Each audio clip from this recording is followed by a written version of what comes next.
Hello mga artistic people! Welcome back to my channel. Kumusta po kayo? Today's vlog, tuturuan ko po kayo kung paano mag-blend ng kulay. So, ang pipiliin natin is sky and ocean.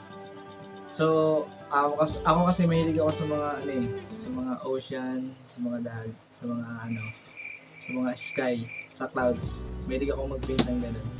So, simpleng tips lang, tuturuan ko kayo kung paano mag-blend ng kulay. Ano po yan?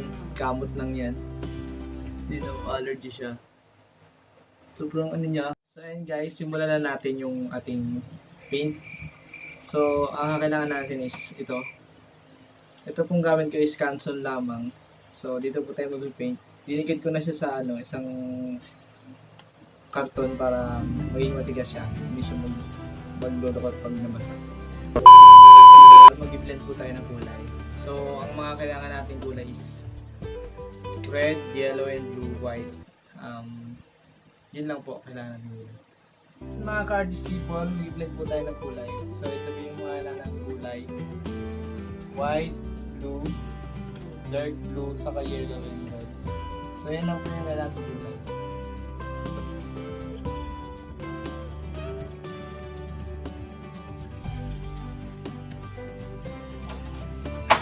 Sa pag-blend po ng kulay, maging maingat po tayo. Kasi minsan, hindi po natin nagiging achieve yung mga kulay, nagiging dark po siya.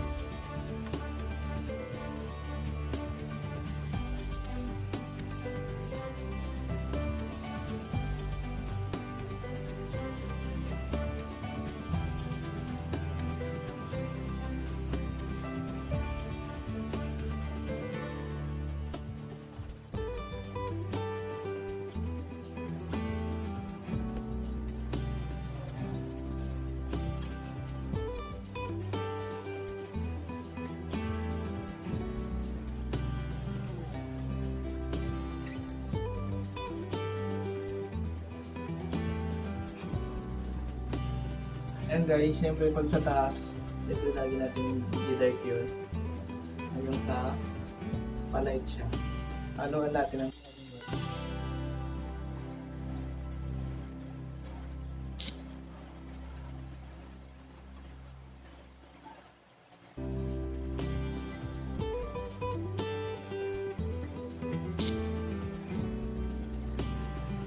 tayo ng paintbrush.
So yun guys, nagawa tayo ng clouds. So, gagawin na natin sa ocean.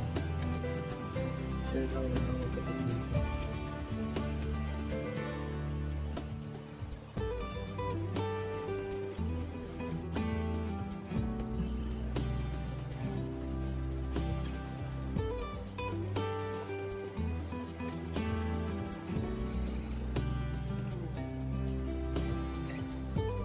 advice ko lang sa inyo guys, dapat laging soap yung kamay natin. Kasi kapag hindi soap, yung paintbrush kasi natin, buo-buo yung paint ano yan. Yung acrylic paint, nagbubuo siya dyan. So pag hindi soap yung pagdalo natin, magpupuro yung ano natin, lagay ng paint sa ating canvas. So dapat lampi-lampi lang. Hanggang sa ma-achieve natin yung gusto natin kulay. Ganyan lampi-lampi lang.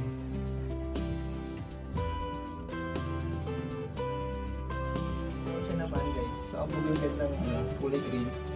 So mag-add ka lang ng kulay red, and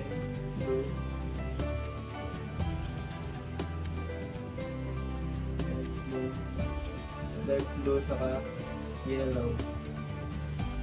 Yung green na.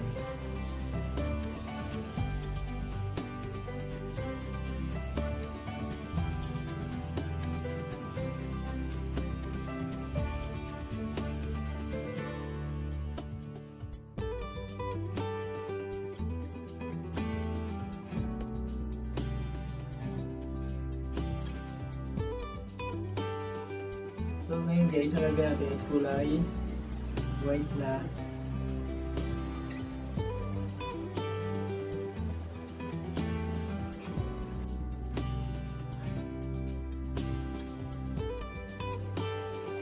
Ayan guys. So ang gagawin natin is sand. Gawa tayo ng sand. Kulay brown siya, di ba? So pag-haloy lang natin siyang dalawa, ito red and white.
Tapos naman, yung dito natin, orange. So, lagyan na natin siya ng white.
Pang realistic naman guys, pag gagawa tayo ng mga outline, gamit tayo ng maliit.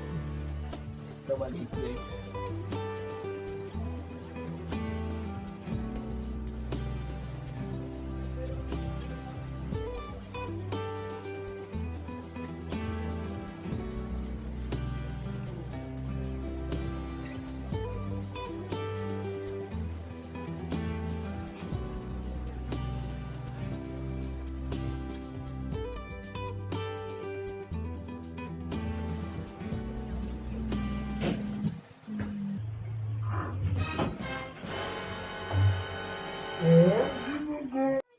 Ano yun? Yan. Bakit? Nag-video ka? Nag-vlog ako eh. Tapos na? Hindi pa. Ano ba? Ano yung gagamitin mo? Ito, tripod. Ano lagay mo? May picture kami ni Ma. Kasi wala akong matinong picture. Di pa ako makapose. Yung camera na lang. Si Pastor ba? Andun sa baba. Yung camera na lang. Nag-record ako eh. Ay, Joke lang. sorry na. Paano yan? Nagpa-play. Okay lang yun. Pwede naman I-edit ko na lang, no? Sensya na. Na-charge ba to? Okay lang yan. Matagal malabat yan. Burahin mo yung mga picture para ano? Ha? Burahin mo yung mga picture. Para? Magkaroon ng memory. Mag-full na ba to? Bubuno na yan.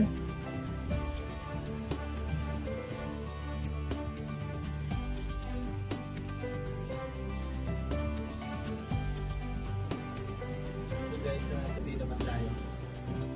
So,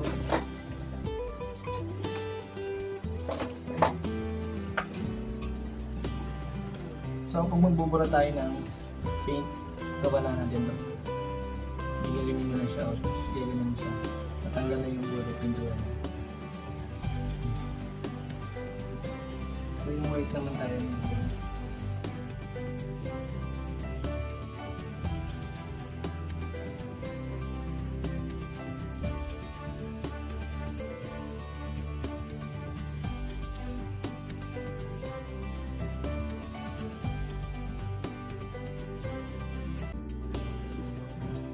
Ocean. Ang galing naman to.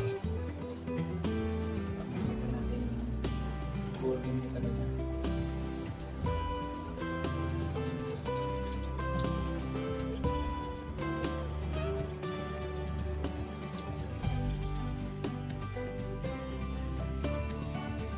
So ayan mga ka-artistic people, natapos na ang ating ocean and sky. Sana nagustuhan nyo mga ka-artist, sa mga beginner dyan. Sana may natutunan kayo.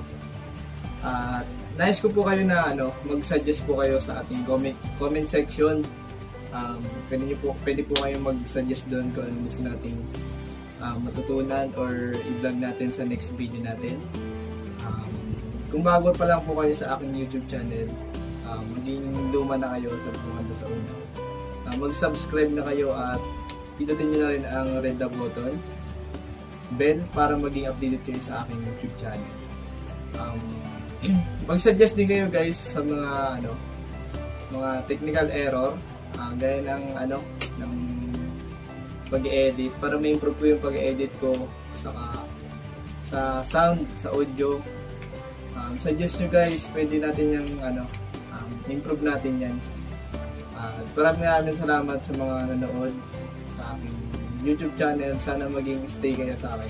Stay lang kayo sa akin guys, at marami pa akong vlog na susunod. Thank you guys!